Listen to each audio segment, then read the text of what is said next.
With hundreds of units in game, there are bound to be some that are better than others. But what are the most broken units that throw balance completely out the window? Let's count down the top 10 most overpowered units in Total War Warhammer 3. And these are going to be units at their base level, so that means no research, mechanics, or XP. Sorry Ratlings, you will be missed. Coming in 10th place we have Soul Grinders. Now, despite having a name that sounds like a dating app for gay jazz enthusiasts, Soul Grinders are really great units. Of course, each of the 4 branches of Chaos has access to one, but if you ask me, the best one has to be Nurgle. Is it because Nurgle is my favourite god? A little bit. But they're also amazing in every area. In melee, they have great melee stats, damage and tankiness with high armor and HP. Yeah, they're not the best units to ever go into melee, and large hitbox does make them an easy target for ranged and being surrounded in melee, but they still won't go down without a fairly decent fight. On the range side of things, they also slap with artillery grade missiles, both in damage and range, being able to fire across the entire map and deal devastating damage when they land. It's also area damage in an arc, which if you ask me is the best kind of artillery damage, since it's easier to fire and get value on big old blobs without having to wait for something larger out in the open. Add on to that, the damage is armor piercing, magical and poison, so pretty much nothing can save your targets from being hit extremely hard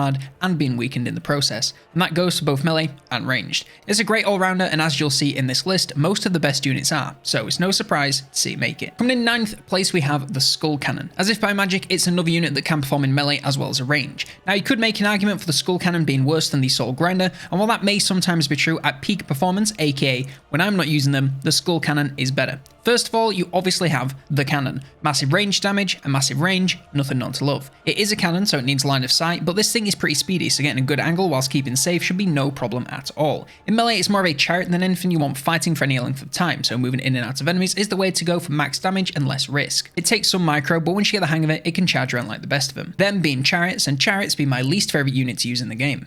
However, the abilities are where this one gets wacky. Whenever it's in melee, you'll not only be regenerating HP, you'll also regen ammo, meaning you essentially have infinite health and ammo if you can charge effectively. Oh, actually, Colonel, it's HP will hit your regen cap. Shh. That doesn't fit my narrative, and besides, this way sounds way better. Stay on the back and sides of combat, get blasting units until it's all out of ammo, and send in for a charge or two to stock up on both health and ammo. Next up we have Dragon Ogres, one of the 2 units on this list that can't do both melee and ranged, but they're still god tier. Honestly, I don't know what it is about them because they're really not anything special statistically, I just think they're neat. So yes, only melee but extremely damn good, and it doesn't matter where. You can send them into the front lines to assist melee infantry, you can send them around to flank into ranged units or artillery, you can send them to hunt cap. Pretty much any job that can be done with a melee troop, they can do it and do it very, very, very well. They're nice and fast, so can flank easily and chase down all but the fastest camp without too much trouble. Damage is top notch, toughness is pretty great, hell, they even have some charge bonus. The only downside is the hitbox, and honestly as monsters go, it's not that bad. Just do yourself a favour, take a few and get them doing literally anything for massive value. They may not be the most exciting units on this list, but they're pretty damn good in any army. Next up we have Poisoned Wind Mortars, and sure enough we have another unit that can only do one job, and of course it has to be something Skaven related. As I said at the start, we're talking baseline, so no workshop effects, otherwise this would be a different story entirely. Wind mortars are all the fun of an artillery piece, but with the unit size and form factor of a ranged infantry unit. This means massive barrages, faster speed, and you can't just destroy their equipment to stop them firing. Now, elephant in the room out of the way first, if they get caught in melee, they die against basically anything, so don't let that happen. If you keep them safe, which honestly isn't that hard if you're paying attention instead of recording a video, they can rack up insane amounts of damage in no time. Their damage is explosive, and with huge barrages can rain down on an area, blasting units to pieces in one fell swoop. Yeah, the damage doesn't look spectacular, but the explosive area damage, damage over time passive, and general chaos caused add up to a lot more than a unit card might have you believe. And did I mention the huge firing range, and it's in an arc, so it's easy peasy to set them up at the back of the map and rain death and destruction onto pretty much anything with ease?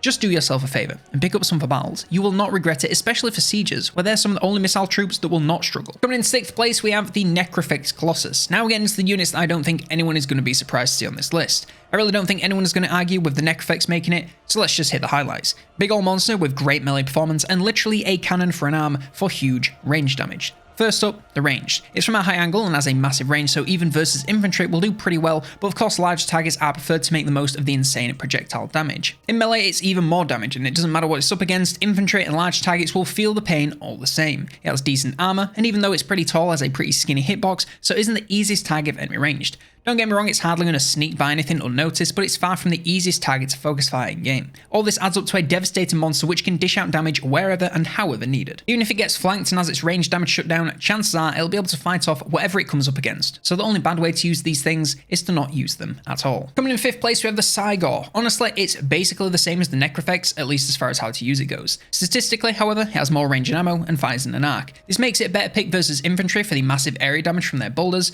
Now, it's not as tough, but it is faster and more aggressive in melee, so it's all really trade-off in that department. Functionally, they'll do the same job, and I think do it just a tiny bit better. It's still going to be doing great damage from half the map away, still going to be able to fight off basically anything that comes to flank them, and they can still throw down in melee if they run out of ammo. They're possibly a slightly larger hitbox for range, so keep an eye out for them being missile focused, but other than that, just use them the exact same. Short one, but they are really similar, so no point dragging it on forever, unless you want to count ad revenue, but I wouldn't do that to you.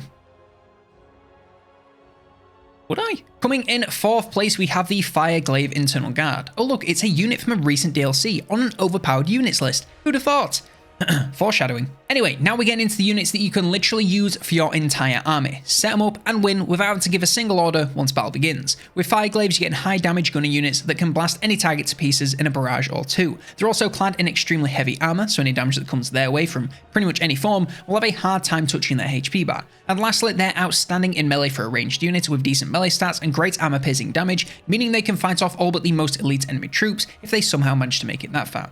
Now, these are by no means a perfect unit. Guns need line of sight, which can be a pain in the ass depending on the map and how the AI feels that day. They're obviously a late game unit, so expensive, but also need tons of armaments to increase their capacity if you really want to take so many of them. They're still a great unit, but they're not quite perfect. Still, if I can set them up and record clips with minimal orders and they still win, that's a pretty strong unit indeed. In 3rd place, we have Action Ambushers. Yet another DLC, and these ones are a doozy. Excusing the law of the nomadic Stinky Mama having one of the best hybrid weapons units in the entire roster of hybrid weapons units, these guys are absolutely batshit absurd. They have more armor piercing damage than Streltsy and Ice Guard. They fire in an arc with decent range, and did I mention you unlock them super early so you can be using them for basically the entire game? Now, are they as strong as Fireglaives? Probably not, but they're dirt cheap in comparison and unlocked so early it's stupid. Their melee is decent, not great, but decent. Keep them at a range at all times for the maximum damage possible, and bring in support to get them out of melee as fast as you can. Worst case scenario, get them some distance and they'll soon disappear with their stalk. So sneaky, good range, high armor piercing, cheap, and can hold their own in melee.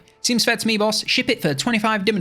Hyenas needs to license more songs. Coming in 2nd place, we have Great Sword Shades. Statistically, these are very similar to Actioners, but they really are the final form. Less ammo and range, sure, but more armor piercing damage, still in an arc, so just easy to land shots once you get them a couple of steps closer to their target. Still have the same stalk for easy sneaking, as long as they're not firing, so getting them safely into position is just as easily. And if they get caught out in melee, they are much better with improved stats and weapon damage. Of course, keep them out and keep them firing for the best possible damage output, but if they do get caught, they can throw down at least until some help arrives. Honestly, I'm running out of things to say since these last few are all more or less the same units, but just a little bit better than last. Literally, just set them and forget them, giving them target priority if needed. And coming in 1st place, we have the Sisters of Avalon. Wow, this video must be set in Osaka, because that sure is a shocker. I mean, is anyone actually surprised? After all these years, they're still the most overpowered unit in the game. In true high elf fashion, it's all in the ranged power, where they have a huge range that can rival some artillery pieces. The damage is technically less than Shades, on paper, but it's magical, fire, and explosive, so it'll hit more entities per shot, adding up to a crap load of damage per barrage. Just look at units getting hit. They're being obliterated, and they have shields